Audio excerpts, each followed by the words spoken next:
Rizkia dan bersama dua rekan saya Saya Rizkia, saya Des Aisyah Putri. di sini kami akan menjelaskan tentang modul ajar yang sudah kami buat yang berjudul Kalor dan Termodinamika. Selamat menyaksikan.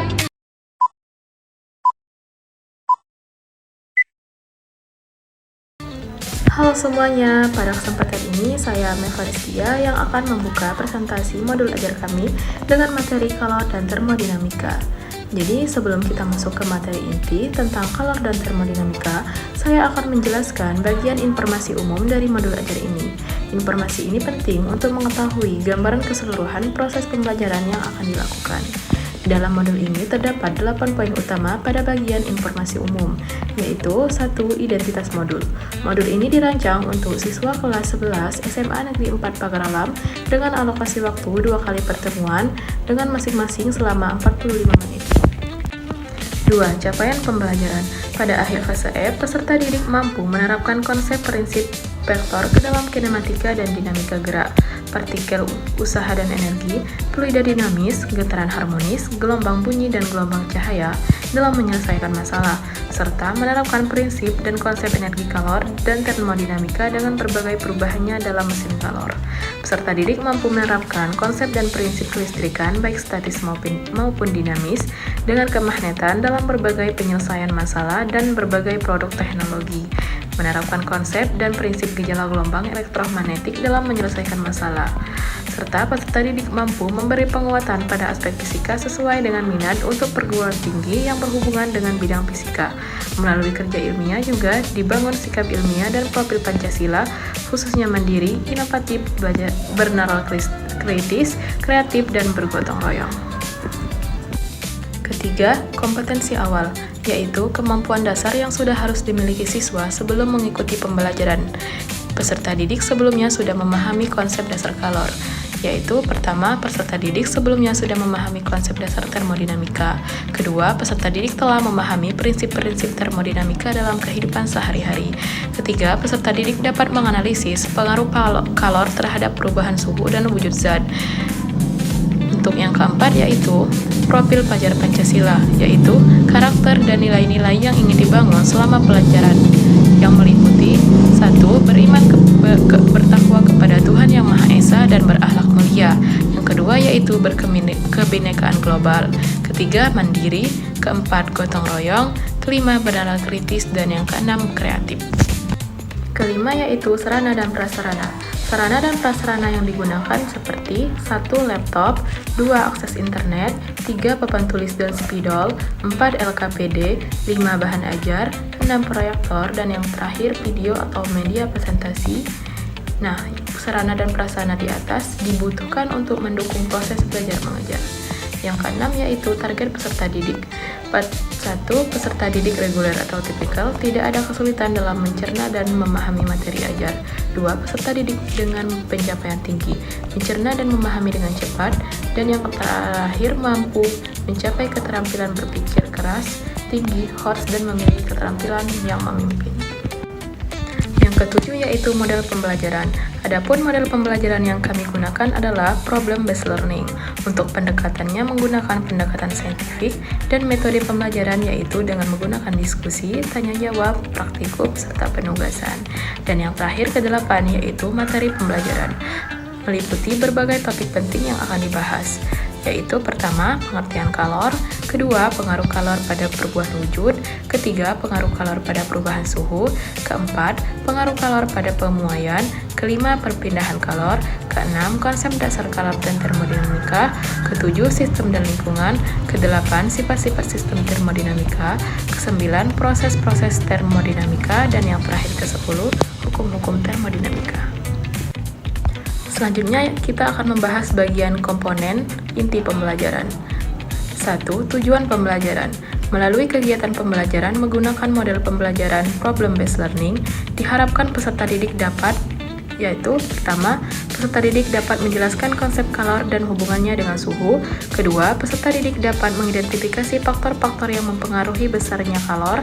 Yang ketiga, peserta didik dapat mengidentifikasi perubahan wujud zat dalam kehidupan sehari-hari. Yang keempat, peserta didik dapat menguasai konsep dasar termodinamika. Yang kelima, peserta didik dapat menganalisis proses-proses termodinamika. Dan yang keenam, peserta didik dapat merancang solusi untuk masalah terkait kalor dan termodinamika. Yang kedua, asesmen awal. Lakukan asesmen awal pembelajaran untuk pemetaan kompetensi awal peserta didik terhadap materi yang akan diajarkan, yaitu berupa soal tertulis atau lisan, seperti apa yang kamu pahami tentang kalor dan termodinamika. Jelaskan dengan bahasamu sendiri dan berikan contoh dalam kehidupan sehari-hari. Hasil penilaian asesmen awal digunakan untuk melaksanakan pembelajaran sesuai dengan tingkat kompetensi peserta didik. Dengan mengajukan pertanyaan sederhana itu kepada peserta didik, guru bisa menilai batas kemampuan peserta didik. Misalnya, peserta didik yang sudah mencapai penguasaan lebih dari 80%, kelompok yang sudah paham dapat menjadi tutor sebaya bagi peserta didik yang penguasaannya lebih dari 50% dan kurang dari 80%. Fokus guru mendampingi peserta didik yang belum paham, yaitu penguasaannya di bawah 50%. Yang ketiga yaitu ada pemahaman bermakna. Dalam modul ini, kita bertujuan agar siswa mampu memahami konsep kalor dan perpindahan kalor serta aplikasinya dalam kehidupan sehari-hari. Siswa juga diharapkan untuk memahami termodinamika dan penerapannya dalam teknologi, serta mengembangkan solusi berbasis kalor untuk masalah-masalah yang ada di sekitar mereka. Singkatnya, kita ingin siswa tidak hanya mengerti teori, tetapi juga bisa melihat bagaimana konsep ini benar-benar bisa diterapkan dalam kehidupan nyata. Dan yang kelima yaitu adanya pertanyaan pemantik. Untuk memulai pembelajaran dengan rasa ingin tahu, kita menggunakan 3 pertanyaan pemantik. Yang pertama, yaitu bagaimana termos bisa menjaga minuman tetap panas atau tetap dingin. Nah, pertanyaan ini bisa membantu siswa memahami konsep isolasi termal dan perpindahan kalor. Yang kedua, yaitu mengapa air dalam panci yang dipanaskan akan lebih mudah mendidih jika pancinya ditutup. Nah, pertanyaan ini mengarahkan siswa untuk memahami tentang tekanan dan titik didih. Dan yang ketiga, pertanyaannya adalah apa yang terjadi jika kamu mencampur air panas dan air dingin dengan volume yang sama? Pertanyaan ini membuka pemahaman tentang kesetimbangan termal. Ketiga pertanyaan ini dirancang untuk mengembangkan keingintahuan siswa sebelum mereka mempelajari materi lebih dalam. Adapun persiapan pembelajaran yang menjadi poin 5, guru perlu mempersiapkan beberapa hal. Yang pertama yaitu LCD atau proyektor untuk menampilkan slide atau media ajar pembelajaran yang terkait. Yang kedua yaitu mempersiapkan bahan ajar terkait atau buku atau bahan ajar lainnya. Dan yang ketiga yaitu mempersiapkan lembar penilaian atau asesmen. Dan yang terakhir mempersiapkan perangkat asesmen. Dan poin kelima ada kegiatan pembelajaran. Pada kegiatan pembelajaran ini, kami membuat 2 pertemuan. Pada pertemuan pertama dan pertemuan kedua, terdapat 3 kegiatan, yaitu pendahuluan, kegiatan inti, dan penutup. Nah, untuk teman-teman yang ingin mengetahui lebih lanjut deskripsi kegiatan masing-masing pertemuan, teman-teman boleh pause video ini dan baca deskripsi kegiatan masing-masing pertemuannya. Kemudian, ada asesmen akhir pembelajaran.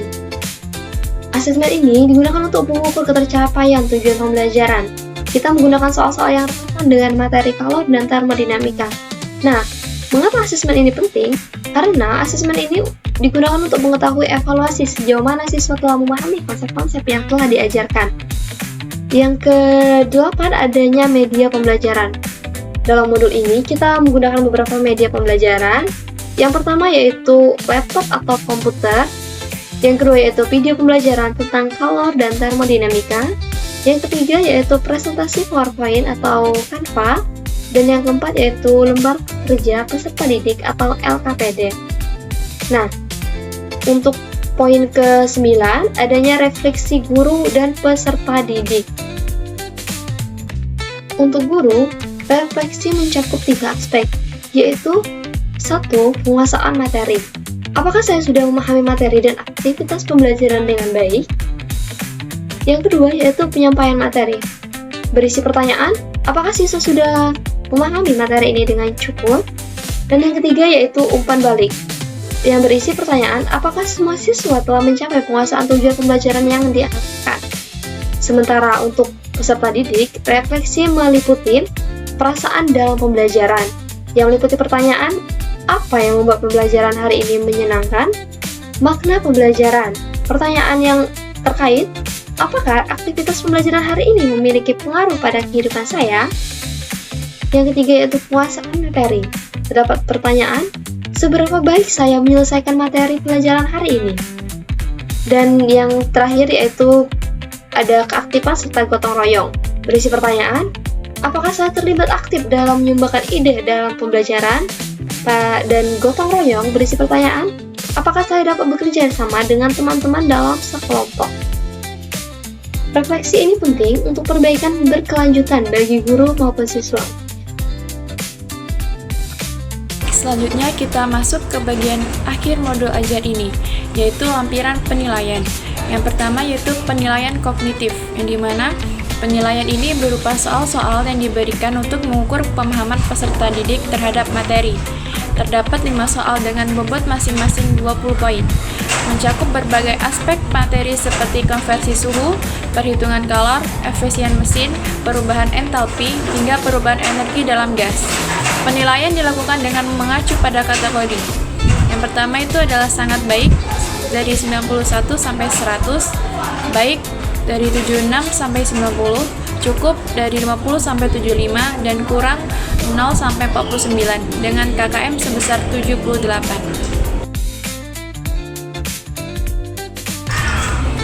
Selanjutnya yang kedua itu penilaian formatif, di mana sikap atau profil pelajar Pancasila. Penilaian ini menilai 2 aspek utama, yaitu kerjasama dan bernalar kritis. Observasi dilakukan guru saat proses pembelajaran baik dalam diskusi maupun tugas kelompok. Lembar penilaian mencakup kolom skor dari 1 hingga 4 dan disertai rubrik yang menjelaskan kriteria penilaiannya. Yang ketiga itu penilaian presentasi atau uji kerja, yang dimana penilaian ini digunakan saat peserta didik melakukan presentasi hasil diskusi kelompok. Terdapat 5 aspek yang dinilai, yaitu pelafalan dan performa, urutan penyajian, isi penyajian, kemampuan mempertahankan konsep, dan kemampuan menjawab pertanyaan. Masing-masing diberi skor dari 1 hingga 4. Rubrik penilaian juga telah disediakan untuk membantu objektivitas guru dalam menilai. 4 yaitu penilaian kinerja praktikum, yang dimana penilaian ini mencakup kemampuan peserta didik saat melakukan praktikum, yang dimana 5 aspek utama dinilai yaitu penyediaan alat dan bahan, pengaturan alat, pengamatan percobaan, pengolahan data, dan pembuatan kesimpulan. Rubrik penilaian praktikum juga telah disusun dengan kriteria yang jelas agar pelaksanaan praktikum berjalan objektif dan sesuai prosedur ilmiah. Dan yang terakhir itu yang kelima ada penilaian sumatif, yang dimana penilaian sumatif itu dilakukan setelah proses pembelajaran selesai. Tujuannya itu untuk mengukur sejauh mana peserta didik memahami konsep dan kemampuan mengaplikasikan pengetahuan yang telah didapat. Hasil dari asesmen sumatif ini menjadi tolak ukur akhir ketercapaian tujuan pembelajaran. Demikian pemaparan untuk bagian lampiran penilaian sampai akhir. Dengan sistem penilaian yang menyeluruh ini, kita tidak hanya mengevaluasi aspek kognitif siswa, tetapi juga sikap, keterampilan kerjasama, berpikir kritis, dan kemampuan mereka dalam menyampaikan ide melalui presentasi maupun praktikum.